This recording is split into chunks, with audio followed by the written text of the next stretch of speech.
Hello बच्चों, आप सभी का स्वागत है आपके अपने YouTube चैनल कंपोस्टर पर। तो इस वीडियो में देखेंगे क्लास 10 के सब्जेक्ट साइंस के चैप्टर नंबर 15 जिसका नाम है हमारा पर्यावरण, आवर एनवायरनमेंट। तो इस चैप्टर में आपके प्रीवियस बोर्ड एग्जाम्स में जितने क्वेश्चन पूछे जा चुके हैं सारे क्वेश्चन हम इस वीडियो में देखेंगे, और आपके जो बोर्ड एग्जाम होने वाले हैं उसमें कौन कौन सा क्वेश्चन इंपॉर्टेंट रहने वाला है वो मैं आपको इसी वीडियो में बताऊंगा। तो बने रहिए मेरे साथ वीडियो के लास्ट तक। तो चलते हैं सीधा क्वेश्चन पर। चैप्टर नंबर 15 के इसको कर लेते हैं फुल स्क्रीन में ताकि आप अच्छे से देख पाएं। और जो बच्चे चैनल पर फर्स्ट टाइम विजिट कर रहे हैं चैनल को जरूर सब्सक्राइब कर लीजिएगा ताकि आने वाली वीडियोस और आपके सारे सब्जेक्ट की प्रिपरेशन कराता हूं जो भी आपके बोर्ड एग्जाम में सब्जेक्ट रहते हैं। तो चैनल के साथ जरूर जुड़ जाइए आपके फाइनल एग्जाम होने तक। ठीक है, तो जैसा आप यहाँ पे देख पा रहे हैं अध्याय आपका 15 जिसका नाम है हमारा पर्यावरण, और इंग्लिश में बात कर तो अवर एनवायरमेंट। क्लियर है। अब इसमें से पहले हम सबसे पहले ऑब्जेक्टिव टाइप क्वेश्चन देख लेते हैं। एमसीक्यू टाइप जो क्वेश्चन आपके एग्जाम में आने वाले हैं वो कौन कौन से हैं, और एमसीक्यू तो आपने सारे अच्छे से याद कर लेने हैं, किसी क्वेश्चन को नहीं छोड़ना है। तो पहला आप देख रहे हैं निम्न में से कौन अजैव निम्नीकरण पदार्थ है, तो इसका जो आंसर हो जाएगा प्लास्टिक। अगला है जैव विविधता के विशिष्ट स्थल है, तो जैव विविधता कहाँ पाई जाती है, वनों में पाई जाती है। नेक्स्ट आपका थर्ड नंबर, वायुमंडल के उच्च स्तर पर पराबैंगनी विकिरण के प्रभाव से ऑक्सीजन के अणुओं से क्या बनती है, तो सिंपल है, ओजोन बनती है। ठीक है, यानी O प्लस O मिलकर क्या बनाते हैं, O2। फिर इसके बाद आप क्या करते हैं, O2 में प्लस ऑक्सीजन ऐड कर देते हैं तो आपकी ओजोन बन जाती है, यानी O3 बन जाती है। ओजोन का फॉर्मूला क्या है, O3 है। चलते हैं नेक्स्ट यानी 4 नंबर पर। इसमें कहा है किसी पारिस्थितिक तंत्र में जो जीव उत्पादक द्वारा उत्पादित भोजन पर प्रत्यक्ष अथवा परोक्ष रूप से निर्भर रहते हैं कहलाते हैं, क्या कहलाते हैं, उपभोक्ता। यानी जो किसी अन्य जीव पर भोजन के लिए क्या रहते हैं, निर्भर रहते हैं, उपभोक्ता कहलाते हैं। नेक्स्ट है आपका 5वां नंबर। इसमें कहा है निम्न में से कौन सी गैस सूर्य से आने वाली पराबैंगनी विकिरण से पृथ्वी को सुरक्षा प्रदान करती है, तो उसका आंसर क्या हो जाएगा, ओजोन। नेक्स्ट आपका 6 नंबर, बोला है निम्नलिखित में से कौन सी एक परत पराबैंगनी, इसका सिंपल आंसर हो जाएगा ओजोन। उसके बाद है खाद्य श्रृंखला में शाकाहारी जंतु होते हैं, तो खाद्य श्रृंखला में शाकाहारी जंतु होते हैं, किस प्रकार के होते हैं देख लेते हैं यहाँ पे। तो उनको क्या बोलते हैं, प्राथमिक उपभोक्ता कहते हैं, यानी जो आपका आंसर नंबर हो जाएगा सेकंड क्या हो जाएगा, सही हो जाएगा। नेक्स्ट देख लेते हैं। नेक्स्ट जो क्वेश्चन है प्रश्न नंबर 8। इसमें कहा है निम्न में से कौन आहार श्रृंखला का निर्माण करते हैं, आहार श्रृंखला का, एक तो हो गया घास, बकरी और मानव, किसका निर्माण करते हैं, आहार श्रृंखला का निर्माण करते हैं। अगला है प्रश्न नंबर 9। बोला है इनमें से निम्न में से कौन से पर्यावरण मैत्री व्यवहार कहलाता है या कहलाते हैं, तो बाजार जाते समय सामान के लिए कपड़े का थैला ले जाना, ये भी बिल्कुल सही है। अनावश्यक ऊर्जा खर्च बचाने के लिए लाइटों तथा पंखों का स्विच बंद कर देना, ये भी सही है। वाहन के लिए बजाय विद्यालय तक पैदल जाना, विद्यालय दूर है तो आप वाहन का उपयोग कर सकते हैं, बाकी जो इसका आंसर आ जाएगा वो क्या आ जाएगा, उपयुक्त तो सभी आ जाएगा। नेक्स्ट चलते हैं, घास स्थल परितंत्र में उत्पादक है। ठीक है, देखो घास स्थल की बात हो तो सिंपल सा आंसर क्या हो जाएगा, इसका घास हो जाएगा, इसमें कुछ ज्यादा दिमाग लगाने की जरूरत आपको नहीं पड़ने वाली। नेक्स्ट है आपका जीव मंडल में ऊर्जा का मुख्य स्रोत है, तो जीव मंडल में ऊर्जा का मुख्य स्रोत क्या है, सूर्य। फिर होगा, बोला है क्या होगा यदि नीचे दी गई आहार श्रृंखला से हिरण लापता हो जाए। हिरण लापता हो जाए तो चीता आपका घास खाता नहीं है, तो दोनों ये क्या, चीता क्या हो जाएगा, मर जाएगा। ठीक है, तो बोला यहाँ पे ऑप्शन दे रखा है आपको, चीतों की आबादी बढ़ जाएगी, ये तो नहीं हो सकता। घास की आबादी बढ़ जाएगी, पॉसिबल है। चीता घास खाने लगेगा, पॉसिबल नहीं है। नेक्स्ट जो इसका चौथा ऑप्शन है उसको भी देख लेते हैं। ठीक है, चौथा ऑप्शन है चीतों की आबादी घट जाती है और घास की आबादी बढ़ जाती है, तो सिंपल सा है कि इसका जो फोर्थ नंबर है वही बिल्कुल करेक्ट है। नेक्स्ट चलते हैं यानी आपके 30 नंबर पर। इसमें कहा है जैविक घटकों में आते हैं, तो जैविक घटकों में कौन कौन आता है, उत्पादक आता है, उपभोक्ता और अपघटक, ये तीनों ही किसमें आते हैं, जैविक घटकों में आते हैं। नेक्स्ट आप देख रहे हैं प्रश्न नंबर 14। इसमें कहा है प्रकाश संश्लेषण की प्रक्रिया के लिए सभी हरे पौधों द्वारा अवशोषित सौर ऊर्जा की प्रतिशतता लगभग कितनी होती है, तो क्वेश्चन आप अच्छे से पढ़ लो और इसका जो आंसर हो जाएगा 1%। अगला है एक आहार श्रृंखला में तीसरे पोषी स्तर पर हमेशा कौन होता है, तो तीसरे पोषी स्तर पर हमेशा मांसाहारी ही प्राणी होता है। प्रश्न नंबर 16। किसी आहार श्रृंखला में गैर जैव निम्नीकरणीय पीड़कनाशियों का प्रत्येक उच्चतर पोषी स्तर पर बढ़ती हुई मात्रा में एकत्रित होते जाना क्या कहलाता है, तो जैव आवर्धन कहलाता है। ठीक है, क्वेश्चन पढ़ लो, आंसर याद कर लो, और ज्यादा इसमें डिटेल्स में जाने की जरूरत नहीं है आपको। इसमें नेक्स्ट जो क्वेश्चन है इसमें का है परितंत्र में एक पोषी स्तर से अगले पोषी स्तर तक स्थानांतरित होने के लिए उपलब्ध 10% ऊर्जा किस रूप में जाती है, तो रासायनिक ऊर्जा में जाती है। अगला है प्रश्न नंबर 18। इसमें कहा है अजैव निम्नीकरण पदार्थ कैसे होते हैं, तो अजैव निम्नीकरण पदार्थ कौन सा है? देखो कागज है, ये जैव निम्नीकरण है, मृत पादप जैव है, कच्चे फल जैव है, पॉलीथीन क्या हो जाएगा? अजैव हो जाएगा, यानी जो पूरी तरह से कभी नष्ट नहीं होता है। प्रश्न नंबर 19 देख रहे हैं, जीव मंडल में सम्मिलित है। तो जीव मंडल में देखो वायुमंडल भी सम्मिलित होता है, स्थल मंडल भी, जल मंडल भी, तीनों उपस्थित होते हैं, तो यानी हम इसका आंसर क्या कर लेंगे? सभी।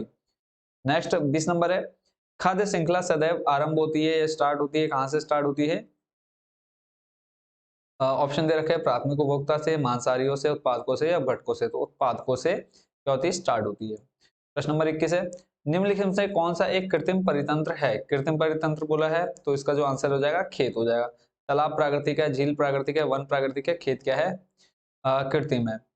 नेक्स्ट आपका नीचे दी गई आहार श्रृंखला में मान लीजिए कि चौथे पोषक स्तर पर ऊर्जा की मात्रा 5 किलो जूल है। किस पे? चौथे पे, यानी साफ पर। तो बताइए कि उत्पादक स्तर पर कितनी ऊर्जा उपलब्ध रहेगी? तो 5000 किलो जूल रहेगी। नेक्स्ट है, ओजोन परत का घटते जाना किसके कारण होता है, यानी वो कौन सा रसायन है जिसके कारण ओजोन परत क्या रही है? घटते जा रही है। तो क्लोरोफ्लोरोकार्बन, CFC के नाम से भी इसको जाना जाता है। नेक्स्ट है आपका, किसी उच्चतर पोषक स्तर के जीव जो निम्नतर पोषक स्तर के अंतर्गत आने वाले अनेक प्रकार के जीवों से अपना भरण पोषण करते हैं, क्या बनाते हैं? तो ये क्या बनाते हैं? आहार जाल बनाते हैं। उसके बाद देखते हैं नेक्स्ट क्वेश्चन। उससे पहले एक बार मैं चेक कर लूं कि रिकॉर्डिंग ठीक से हो रही है या नहीं हो रही है। अच्छे से हो रही है तो वापस चलते हैं हम अपने क्वेश्चंस पर। उसके बाद आ जाते हैं आपके जो दो दो नंबर के क्वेश्चन आपके एग्जाम में या एक एक नंबर के क्वेश्चन देखने को मिलने वाले, वो कौन कौन से हैं? मोस्ट इंपोर्टेंट क्वेश्चन आपका रहने वाले, परितंत्र में अपमार्जकों की क्या भूमिका है? अपमार्जक पहले समझ लेते हैं क्या होता है। देखो अपमार्जक, ठीक है, डीकंपोजर्स, इसके अंतर्गत मृतोपजीवी कवक तथा जीवाणु आते हैं। ये मृत जीवधारियों तथा उनके अवशेषों को विघटित करके, अब देखो जो भी हम कोई भी इंसान या कुछ भी पक्षी कीड़े मकोड़े मर जाते हैं तो उनको जो खत्म करने का काम करता है, ठीक है, कौन करता है? वो अपमार्जक करते हैं। क्या करते हैं? सरल तत्वों में बदल देते हैं। ये सरल तत्व पुनः विभिन्न भू रासायनिक चक्रों के माध्यम से जीवधारियों के शरीर में प्रवेश कर जाते हैं। क्लियर है? फिर है, कचरा निपटान की समस्या कम करने में क्या योगदान कर सकते हैं? मतलब हम लोग क्या योगदान कर सकते हैं? दो तरीके बताने हैं। तो सिंपल सा है, इसमें तो आप बना करके लिख सकते हैं, बाकी दो यहाँ पर आप पढ़ लीजिए। बाजार से सामान लाने के लिए कपड़े के थैले का उपयोग कर सकते हैं। फिर दैनिक आवश्यकताओं के लिए ऐसे पदार्थ का उपयोग करना चाहिए जो जैव निम्नीकरण हो, यानी जो आसानी से नष्ट हो सके। अगला है, खाद्य श्रृंखला क्या है? प्रश्न नंबर 11। अभी इसको हम डिटेल से आगे पढ़ेंगे तो इसको हम यहाँ पे छोड़ रहा हूँ मैं इस क्वेश्चन को। प्रश्न नंबर 5 है, हरे पौधे उत्पादक क्यों कहलाते हैं? इंपॉर्टेंट रहने वाला है, इस बार आपके बॉडी एग्जाम में देखा जा सकता है क्वेश्चन। तो हरे पौधे तथा जल से प्रकाश तथा पर्णहरिम की उपस्थिति में कार्बनिक भोज्य पदार्थों का निर्माण करते हैं। प्रकाश ऊर्जा रासायनिक ऊर्जा के रूप में कार्बनिक पदार्थों में संचित हो जाती है। प्रत्यक्ष एवं परोक्ष रूप में सभी जीवधारी हरे पौधों से भोजन प्राप्त करते हैं तथा हरे पौधे उत्पादक कहलाते हैं। नेक्स्ट आपका, पर्यावरण के किन्हीं दो अजैव घटकों के नाम लिखिए। तो अजैव घटक कौन कौन से हो गए? एक तो हो गया आपका जल वायवीय कारक, दूसरा हो गया अकार्बनिक कारक, तीसरा हो गया कार्बनिक कारक। इसके अंदर कौन कौन आता है वो यहाँ पे आप देख पा रहे होंगे। बाकी जो ये आप सारे क्वेश्चन देख रहे हैं, इसका जो पीडीएफ है उसका लिंक भी मैं डिस्क्रिप्शन में दे दूंगा, वहां से जाकर के आप इस पीडीएफ को डाउनलोड कर सकते हैं। प्रश्न नंबर 7 देख रहे हैं, ओजोन की परत के लिए कौन सा रसायन उत्तरदायी है? तो सिंपल सा आपने क्लोरोफ्लोरोकार्बन इसको याद कर लेना है। प्रश्न पर चलते हैं, पोषी स्तर क्या है? पोषी स्तर सिंपल सा है कि एक जीव दूसरे जीव पर क्या रहता है? निर्भर रहता है आहार के लिए, यानी खाने भोजन के लिए। इसी को हम क्या बोलते हैं? पोषी स्तर बोलते हैं। तो पोषी स्तर देखो, घास कीड़े मकोड़े खाता है, कीड़े मकोड़े कौन खाता है? चिड़िया। चिड़िया देखो घास को कौन खाता है? कीड़े मकोड़े। कीड़े मकोड़े को चिड़िया, चिड़िया को सांप और सांप को मोर। तो ये क्या है? आहार श्रृंखला यानी पोषी स्तर है। तो इनमें स्तर कौन कौन से हो जाएंगे? प्रथम स्तर घास हो गया, ठीक है, यह उत्पादक कहलाता है। दूसरे स्तर पर कीड़े मकोड़े हो जाएंगे, प्राथमिक उपभोक्ता, ठीक है। तृतीय पोषी स्तर पर चिड़िया है, द्वितीय उपभोक्ता, ये मांसाहारी हो जाती है। चतुर्थ पोषी स्तर पर क्या हो जाएगा? सर्प हो जाएगा, ये तृतीय उपभोक्ता हो जाएगा। ऐसे पंचम स्तर पर क्या हो जाएगा? सर्वोच्च उपभोक्ता, सबसे ऊपर यानी जो मांसाहारी है। नेक्स्ट आपका, ओजोन क्या है तथा यह किसी परितंत्र को किस प्रकार प्रभावित करती है? ओजोन अभी मैंने थोड़ी देर पहले आपको बताया था कि कैसे ओजोन का निर्माण किया जा सकता है। तो ओजोन का निर्माण 3 ऑक्सीजन परमाणु से होता है। इसका अणुसूत्र O3 है, यह विषाक्त होती है। सूर्य के प्रकाश में मुख्य रूप से उपस्थित पराबैंगनी किरणें पृथ्वी पर पहुंचने पर अनेक प्रकार के त्वचा रोग, कैंसर, मोतियाबिंद समय, पूर्व बुढ़ापा आदि रोग उत्पन्न कर देती है। वायुमंडल में फैली वायुमंडल में फैली ओजोन परत पराबैंगनी किरणों को पृथ्वी पर आने से रोकती है, जिससे पृथ्वी के जीवधारियों की उपरोक्त रोगों से सुरक्षा होती है। फिर बोला है, क्या होगा यदि हम एक पोषी स्तर के सभी जीवों को समाप्त कर दें? तो अगर हम एक पोषक स्तर को समाप्त करते हैं तो लगभग हमारा जो पर्यावरण है वो असंतुलित हो जाएगा। ठीक है, तो इस पर आप बना करके लिख सकते हैं। फिर नेक्स्ट आपका, हमारे द्वारा उत्पादित अजैव निम्नीकरण कचरे से कौन सी समस्याएं उत्पन्न हो सकती हैं? तो देखो सिंपल सा, अगर अजैव निम्नीकरण कचरा आप समझ जाते हैं तो अजैव क्या होता है, जो चीज कभी नष्ट नहीं हो सकती है ना, जो चीज कभी से आसानी से नष्ट नहीं हो सकती, तो ऐसे अगर हम बहुत ढेर सारी मात्रा में हम ऐसा कचरा फेंक दें जो कभी नष्ट ही ना हो तो क्या होगा? आपको पता है, अगर हम कहीं पे खेती करते हैं तो वो जो भूमि रहेगी खेती योग्य नहीं रह जाएगी, प्रदूषण हो जाएगा। तो इस पर आप बना करके लिखेंगे। फिर है, ओजोन परत की क्षति हमारे लिए चिंता का विषय क्यों है? तो देखो ओजोन परत आपको पता है सूर्य से आने वाली पराबैंगनी किरणों को रोकता है। अगर ओजोन परत नहीं होगी तो सूर्य से आने वाली पराबैंगनी सीधे हमारी धरती पर पहुंचेगी और हमारे जो जीव मंडल है उसको काफी मात्रा में नुकसान पहुंचेगा, विभिन्न प्रकार की बीमारी हो जाएगी, इसलिए ये हमारी चिंता का विषय है। सुरक्षा के उपाय क्या है? तो देखो सुरक्षा के उपाय आप यहाँ पे देख सकते हैं। क्लोरोफ्लोरोकार्बन एक अधिक घातक रसायन है जिसका उपयोग रेफ्रिजरेटर यानी फ्रिज, एयर कंडीशन यानी आपकी एसी, फोम तथा एरोसोल स्प्रे बनाने में किया जाता है। इसका विकल्प तलाशने की आवश्यकता है, यानी इनकी जगह हम किसी और चीज का इस्तेमाल कर सकते हैं। फिर है, नाभिकीय विस्फोटकों पर नियंत्रण लगाना चाहिए। जो नाभिकीय विस्फोट होते हैं उसमें भी काफी मात्रा में आपका क्लोरोफ्लोरोकार्बन निकलती है। फिर है, सुपरसोनिक विमानों का कम से कम प्रयोग करना चाहिए। तो ये 3-4 आपके यहाँ पे कारण है जिससे हमारी सीएफसी यानी क्लोरोफ्लोरोकार्बन और ओजोन परत का क्षय बहुत अधिक मात्रा में होता है। फिर यहाँ पे आ गया है जैव निम्नीकरण तथा अजैव निम्नीकरण पदार्थों से आप क्या समझते हैं? बोला है जैव निम्नीकरण पदार्थ ऐसे अपशिष्ट पदार्थ जिनका प्रकृति में सूक्ष्म जीवों द्वारा अपघटन कर दिया जाता है। ये पदार्थ जैविक उत्पत्ति वाले कार्बनिक पदार्थ होते हैं, जैसे जंतु पादप अपशिष्ट, अवशेष, खाद्य पदार्थ, उपयुक्त चाय पत्ती, फल, सब्जी आदि। ये कैसे है जैव, यानी जो आसानी से क्या हो जाते हैं, अपघटित हो जाते हैं। ठीक है, और उसी के अगर हम अपोजिट देखें, अजैव निम्नीकरण क्या होता है, ये आसानी से क्या होता है, इनका अपघटन नहीं होता है। तो इस पर भी आप बना करके लिख सकते हैं। नेक्स्ट आ जाता है आपका आर, यानी 4। अभी पहले आप, इससे पहले अगर आप 2-3 साल पहले देखें तो आपको 3 आर देखने को मिलता था, बट अब 4 आर जुड़ चुके हैं। तो इस बार ये क्वेश्चन आपका इंपॉर्टेंट रहने वाला है। बोला है पर्यावरण को बचाने के लिए किन्हीं 4 प्रकार के आर का नामोल्लेख कीजिए। तो 3 आर आप पहले से पढ़ चुके होंगे, इसमें एक आर और आप जोड़ दीजिए इस बार। देखो पहला है रिफ्यूज। ठीक है, रिफ्यूज हो गया आपका मना करना। बाकी जो 3 है वो आपके पुराने हैं ही, तो रिफ्यूज को पढ़ लेते हैं हम। रिफ्यूज में क्या कहा है, हम सभी को चुनने और बेकार व प्रदूषणकारी उत्पादों को मना करने का अधिकार है। हमें ऐसे उत्पादों को खरीदने से मना करने चाहिए जो निपटान के बाद पर्यावरण को नुकसान पहुंचाते हैं। तो सीधा सीधा एग्जांपल है इसका पॉलीथीन। ठीक है, पॉलीथीन को खरीदने से आपने मना करना है कि आपको पॉलीथीन में नहीं, मुझे किसी और चीज में जो भी आप सामान ले रहे हैं वो दीजिए। नेक्स्ट आपका रिड्यूस, यानी कम करना। किसी भी वस्तु का मतलब जो वस्तु का आप कम से कम उपयोग कर सकते हैं, सिंपल सा वही है रिड्यूस, यानी किसी भी वस्तु का कम से कम उपयोग करना। जैसे मान लो आप रात भर अगर ठंड का टाइम रहता है तो आप क्या करते हैं, रात भर हीटर चला करके रख देते हैं। तो उसको थोड़ी देर चलाइए, फिर उसके बाद बंद कर दीजिए। क्लियर है, तो ये हो गया आपका रिड्यूस। नेक्स्ट है आपका रीयूज, यानी दोबारा उपयोग करना। तो हम ऐसी कई चीजें होती है जो खराब समझकर फेंक देते हैं, हम उसका उपयोग दोबारा मतलब नहीं करने की कोशिश करते हैं।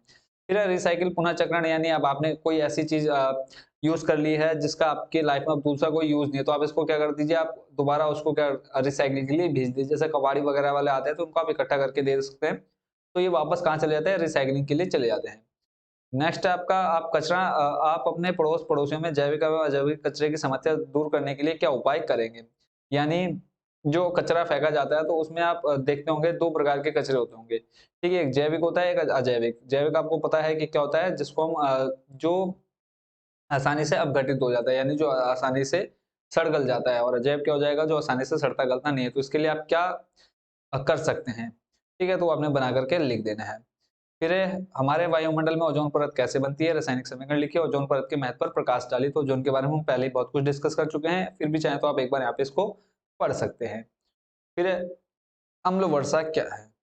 ठीक है, इंपॉर्टेंट नहीं है अम्ल वर्षा। उसके बाद जो मोस्ट इंपोर्टेंट क्वेश्चन रहने वाला है आपका वो है last question, sorry second last question है। इसको आप जरूर अच्छे से याद कर लीजिएगा। लॉन्ग टाइप और 4 नंबर का ये या 5 नंबर का आपके एग्जाम में क्वेश्चन देखने को मिलेगा। परितंत्र से आप क्या समझते हैं, इसके प्रमुख घटकों का वर्णन कीजिए। देखो आपका 15 में आया, 17 में, 22 में आया, 15 में, 16 में, यानी 5-6 बार ये क्वेश्चन आपके एग्जाम में अभी तक पूछा जा चुका है। तो सीधा ले चलता हूं मैं इसके आंसर पर। ठीक है, आंसर में कुछ ज्यादा लेंथी नहीं है, जो भी आप पीछे पढ़ चुके हैं ना शॉर्ट शॉर्ट क्वेश्चन आंसर, वही सब आपको यहाँ पूरा डिटेल्स में देखने को मिलेगा। तो इसका आंसर देखो, सबसे पहले हमने परितंत्र लिखना है कि परितंत्र क्या है। तो तो वहाँ पे इसको आप आराम से पीडीएफ डाउनलोड कर लीजिएगा, इसको आप अच्छे से याद कर लीजिएगा इस क्वेश्चन को। पहला आ जाएगा आपका परितंत्र, फिर परितंत्र में घटक कौन कौन से होते हैं, तो 2 घटक हो जाते हैं, अजैविक घटक और जैविक घटक। फिर अजैविक घटक में फिर वापस आपकी 3-4 चीजें आ जाती हैं, पहला कार्बनिक पदार्थ आ जाता है, फिर कार्बनिक पदार्थ, फिर जलवायवीय कारक आ जाते हैं। जैविक घटक में आपके क्या क्या आ जाते हैं, इसमें उत्पादक आ जाता है, उपभोक्ता आ जाता है, ठीक है। फिर उसके बाद उपभोक्ता को फिर 3 भागों में बांट दिया, प्रथम श्रेणी, फिर द्वितीय श्रेणी और तृतीय श्रेणी। फिर उसके बाद आ जाता है आपका थर्ड आपका अपघटक, ठीक है।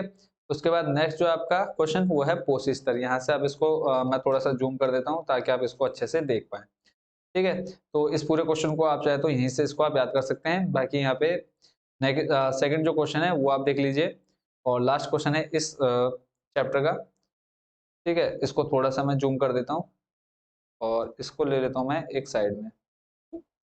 बोला है पोषी स्तर क्या है, एक आहार श्रृंखला का उदाहरण दीजिए तथा इसमें विभिन्न पोषी स्तर बताइए। तो पोषी स्तर हम थोड़ी देर पहले भी पढ़ चुके हैं, तो यहाँ पे मैंने कहा था कि डिटेल्स में लास्ट में एक बार पढ़ेंगे, तो आप देख लेता हूँ।